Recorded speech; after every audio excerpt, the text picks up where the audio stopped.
After my mother's funeral, I thought the hardest part was over. But grief has a cruel sense of humor. It doesn't just take people, it reveals who they really were. 3 days after we buried Mom, my sister Lydia showed up at the cabin, Mom's cabin, with her husband, Jason, and a U-Haul full of boxes. She didn't knock. She didn't even ask. She just smiled and said, "Mom wouldn't want the house to sit empty, right?" I stood there on the porch, the will still folded in my pocket, with my name printed clearly as the only heir. The house Mom built with her hands, now overrun by greed wrapped in family ties. I didn't argue. I didn't scream. I just watched them carry in their things and quietly started planning the surprise that would make them wish they'd never crossed my doorstep. Mom always said the woods could tell when you were lying. Maybe that's why she loved this place so much, because here, nothing fake ever lasted. The cabin sat on 3 acres of sloping pine forest, not far from the lake where she used to take us fishing. It wasn't grand, but it was honest. Cedar walls, a porch that groaned like an old friend, and the smell of sap that clung to everything. She built most of it with Dad before he passed. Every beam, every nail had a memory. When the lawyer read her will, my hands shook as he said my name. To my youngest daughter, Harper Hayes, I leave the Willow Creek cabin and its surrounding land. Lydia's eyes flicked toward me, wide and sharp. She didn't smile. Jason muttered something under his breath, something about fairness, but I didn't respond. Mom had made her choice, and it wasn't up for debate. That night, I drove up to the cabin alone. The road curved like a question through the trees. When I parked, the silence greeted me first, heavy but comforting. Inside, the air still smelled like her, lavender and wood smoke. Her knitting basket sat beside the chair, half a scarf still hanging from the needles. I sank into that chair and closed my eyes. It wasn't peace yet, but it was close. The next morning, I made coffee the way Mom did, strong, no sugar, and walked outside barefoot. The dew wet my toes. The world was quiet except for the creek gurgling nearby. I thought maybe, finally, I could start to heal. Then my phone buzzed. Lydia. "Hey, Harp. Jason and I have been thinking we should take care of the cabin for a while. You're still grieving. It'll help you to have family around." I stared at the screen. My pulse thudded in my throat. Take care of it? As if it were some stray dog, not my inheritance. "That's not necessary," I typed back. "I'm already here." Her reply came fast. "Perfect. We'll be there Saturday then. Can't wait." No question mark. No hesitation. Just "we'll be there." The coffee went cold in my hand. I set the mug down on the porch rail, staring out at the forest that had been my mother's pride and joy. She'd trusted me to protect it, and I would.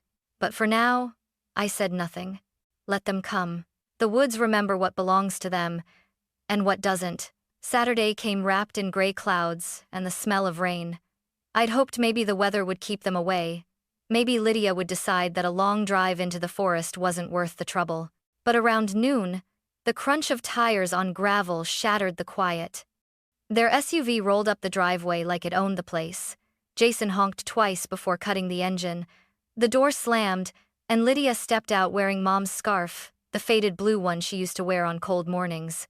"Can you believe it's been so long?" Lydia said brightly, her voice slicing through the still air. "The cabin looks smaller than I remember." Jason stretched, glanced around, and gave a low whistle. "Could use some updates. Maybe a new deck, fresh paint. You'd be surprised what this property could sell for." Sell. The word twisted something in my gut. "I'm not planning to sell it," I said flatly. He grinned. "Not yet." They brushed past me, dragging boxes across the porch. Lydia waved a hand dismissively. "Don't be so tense, Harper. We'll just stay for a little while, keep the place warm. You can't be up here all alone. Mom wouldn't like that. She also wouldn't like people moving into her home without asking." Lydia stopped mid-step, looked over her shoulder, and smiled, that tight, condescending smile she'd perfected since childhood. "You always were territorial. It's just a house." No, it wasn't. It was the last piece of Mom I had left. By sunset, my living room was a war zone of luggage, blankets, and half-unpacked boxes. Jason had already claimed Dad's recliner, his boots propped on the coffee table. Lydia rearranged furniture for better energy flow, shoving aside Mom's handmade rug. "Where do you want us to sleep?" she asked sweetly. "The guest room? Or maybe the master bedroom, since it's bigger?" I didn't answer. I just walked to the kitchen, poured myself another coffee, and stared out the window as rain began to fall. Behind me, their laughter filled the room. The sound felt wrong, like noise in a church. Later that night, when they finally went to bed, I crept outside onto the porch. The rain had stopped, leaving the forest dripping and silver. The air was cold, sharp, alive. Mom's wind chime jingled faintly under the eaves, the same melody she'd loved. It reminded me of her voice, gentle but warning. I stood there for a long time, listening to the sound of my sister snoring inside my mother's bedroom, and I made a promise to myself. They wanted to take over what wasn't theirs. Fine. Let them.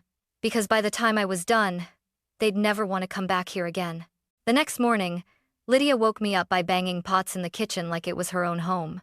"Harper, where's the cinnamon? Jason likes French toast." Jason likes a lot of things, mostly things that belong to other people. I pulled on a sweater and walked in. She'd already raided Mom's spice cabinet, her jewelry box sitting open on the counter like decoration. "You shouldn't touch that," I said quietly. Lydia waved her hand. "Relax. It's just stuff. Mom wouldn't care, but she would." Mom cared about everything in this cabin. Every spoon, every chipped mug told a story. Lydia didn't see history, she saw possessions. I smiled tightly.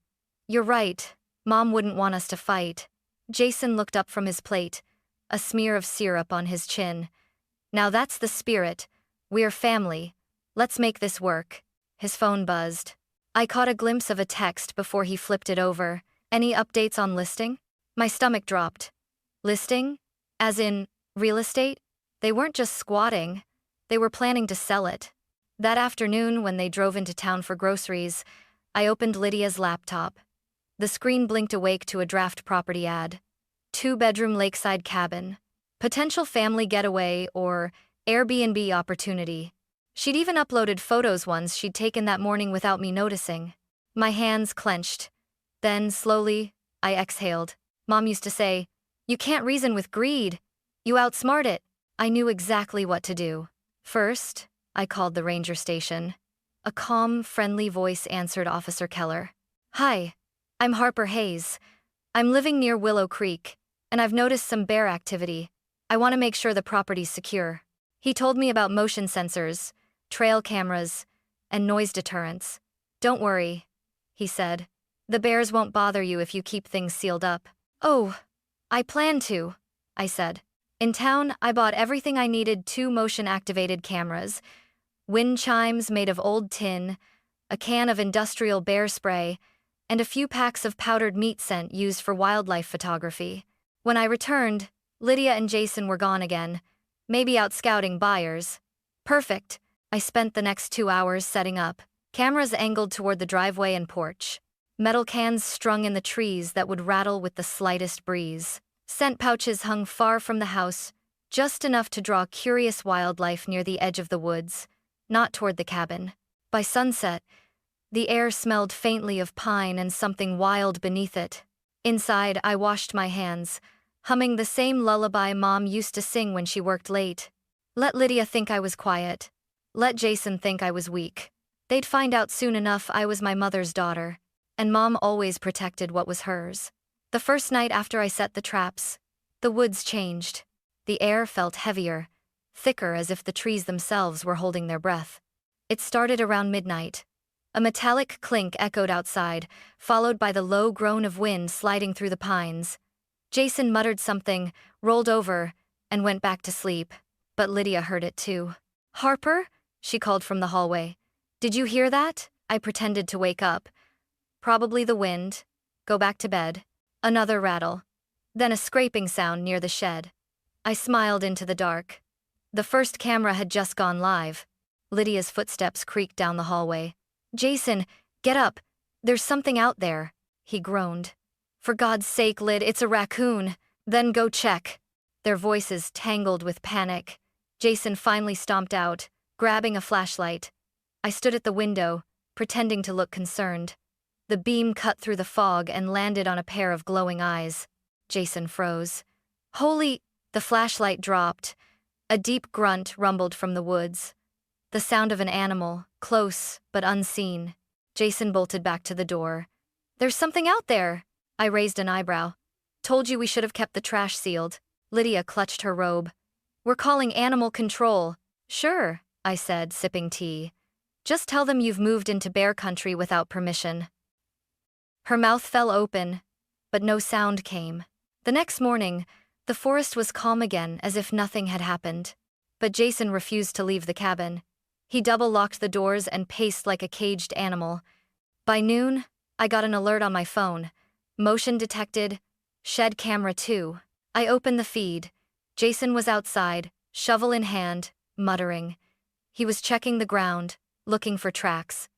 When he passed near the sensor by the fence, a pre-recorded growl roared from the small speaker I'd hidden beneath the brush. Jason screamed so loud a flock of crows burst from the trees. He sprinted back inside, slamming the door behind him. "Harper, there's something in the woods. I swear it's following me." Lydia paled. "We should leave." "No," he snapped. "I'm not letting her scare us off." Her eyes darted toward me. "You are doing this, aren't you?" I tilted my head. "Doing what?" "Setting up motion lights and security cameras? It's called being responsible. You should try it." That night, they didn't laugh. They didn't rearrange furniture or play music. They just sat in silence, every thump outside making them flinch. From my room, I watched them through the hallway's reflection, clutching each other, whispering in the dark. For the first time since Mom's funeral, I slept soundly. By the 4th day, the tension in the cabin felt like static before a storm. Jason hadn't stepped outside since the growl incident, and Lydia had started jumping at her own reflection in the window. Every time the metal cans clinked in the wind, she flinched. I pretended to be calm, reading, cleaning, humming softly, but inside, I could feel something shifting. The fear I'd carried since the funeral was fading, replaced by quiet, deliberate anger. That afternoon, Lydia cornered me in the kitchen. "This has gone far enough," she hissed. "Whatever's happening here, the noises, the lights, stop it." "I'm not doing anything," I said, stirring my tea.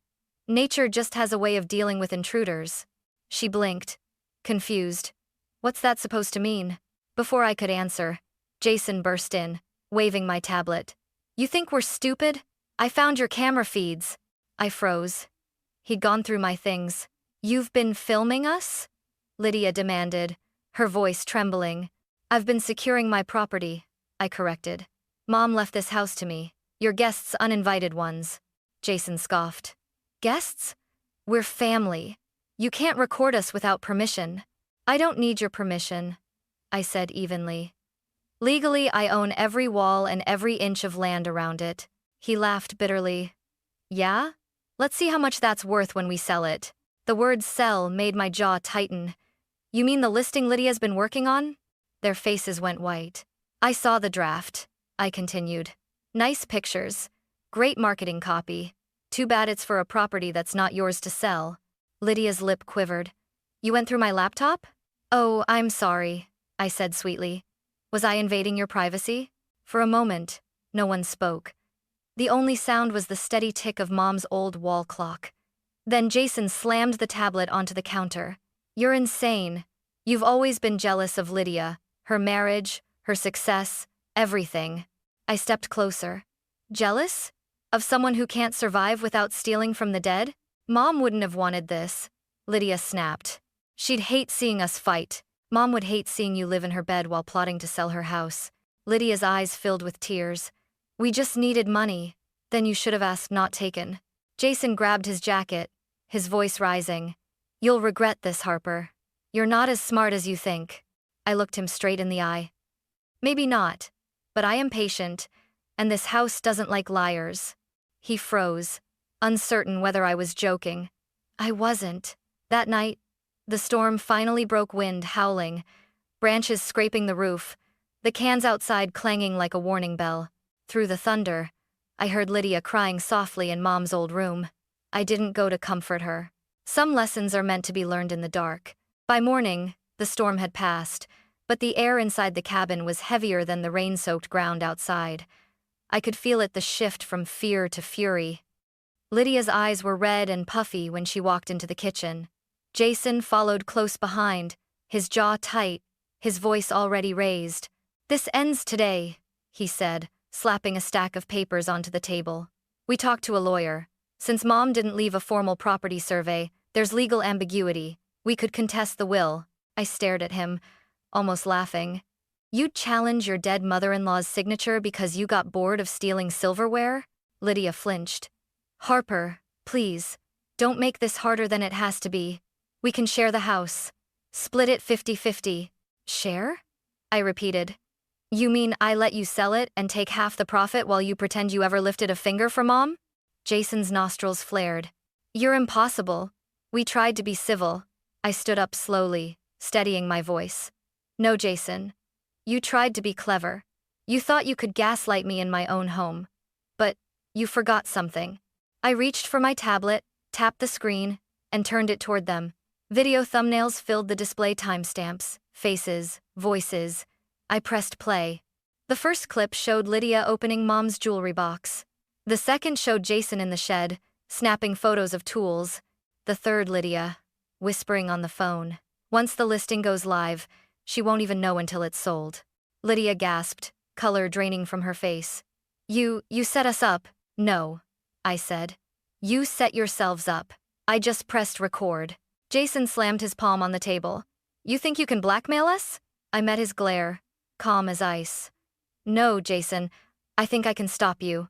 I opened the folder beside me, printed copies of Mom's will, the property deed, and an email from the attorney confirming the title transfer to my name.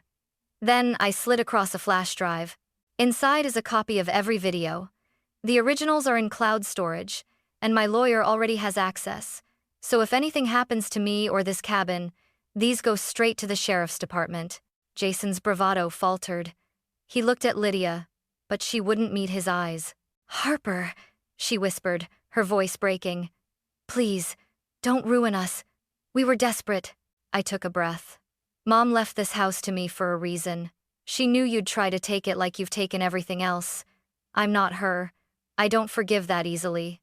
Lydia's tears spilled over. We just wanted a fresh start. Entry, then start somewhere else." Silence swallowed the room. Even the forest outside seemed to hold still. Jason grabbed his keys and muttered, "We're leaving. You can rot in this cabin alone." "Good," I said softly. "At least I'll be surrounded by things that belong here." They stormed out. Through the window, I watched their SUV fishtail down the muddy road, taillights blinking like retreating embers. For a long while, I stood there, waiting for the adrenaline to settle. The cabin creaked as if exhaling. I walked through each room, Mom's photos, her worn books, her knitting still on the chair, and whispered, "It's over, Mom. I did it." But as I stepped onto the porch, something unexpected flickered in my chest, not triumph, but sorrow. Lydia's tears, Jason's anger, the broken threads of a family unraveling for good. The forest was silent again, but I could almost hear Mom's voice in the wind. "You did what you had to do, Harper.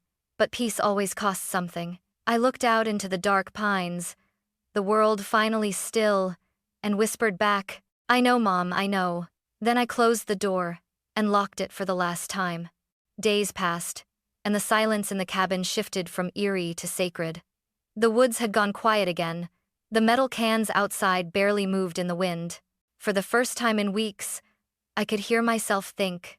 3 days after Lydia and Jason left, I got a call from the local sheriff. His voice was calm but firm. "Miss Hayes, we received a tip about possible property fraud involving your sister. Seems someone tried to list your cabin for sale under her name." I smiled faintly. I was wondering when that would catch up to them. He paused. "You've already got documentation?" "I do. Video, dates, and a lawyer who's been waiting for your call." He chuckled softly. "You sound prepared." "I learned from my mother," I said, and hung up. That afternoon, I received an email from my attorney confirming that the case was closed. Lydia and Jason had been warned formally by the county. Any further interference would result in criminal charges. No jail time, no courtroom drama, just a clean legal line drawn between us. But closure doesn't always feel good. That night, I found a folded piece of paper under the door. My name scrawled across it in Lydia's handwriting. "You win, Harper." I hope you enjoy your precious cabin. You've turned into someone I don't even recognize. Maybe that's what happens when you're alone too long. For a moment, I almost crumpled it in anger. But then I saw the smear of raindrops on the ink, or maybe tears. I placed the letter on the mantel beside Mom's photograph. In the firelight, Mom's smile looked different. Proud, maybe, or relieved.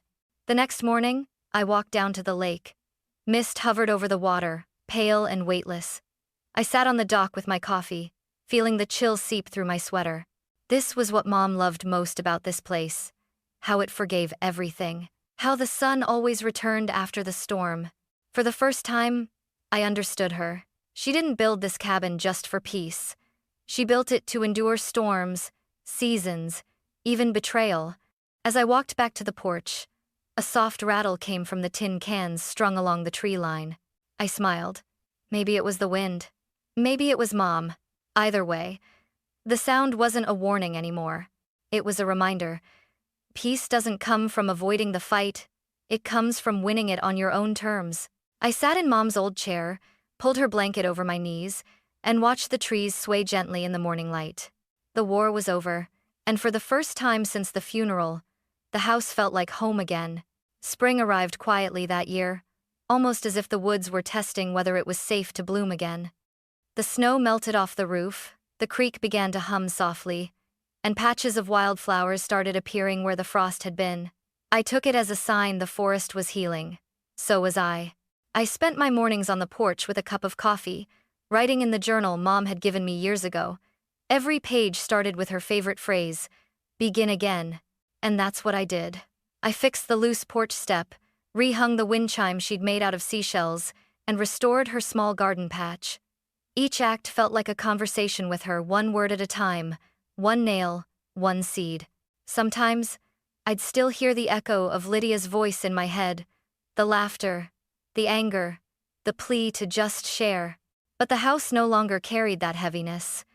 It had returned to what it was meant to be, a space for quiet, for truth, for remembering. Then one afternoon, as the sun dipped behind the pines, the mail carrier left a small envelope. The handwriting was familiar. Lydia. I stared at it for a long time before opening it. Harper, I don't expect forgiveness. I only want to say I'm sorry to you, to Mom, to myself. I was angry, and I let Jason's desperation turn into mine. He's gone now. We separated. I know you'll probably never want to see me again, but if you ever decide to, I'd love to visit Mom's garden just once.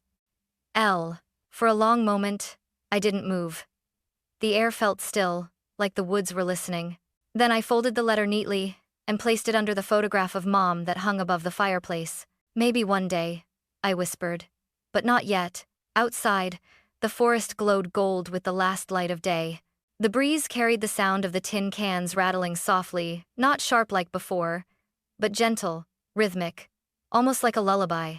I stepped onto the porch, wrapped in Mom's cardigan, and watched the trees sway against the fading sky. The cabin looked different now, not just as a house I inherited, but as something I'd finally earned. The woods had tested me, just as they'd tested Mom.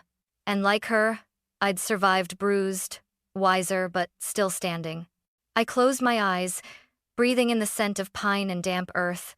For the first time since she was gone, I felt her peace settle around me like a blanket. The cabin creaked softly, the fire crackled inside, and somewhere beyond the trees, the wind carried a whisper that almost sounded like her voice. You did well, Harper. You finally came home.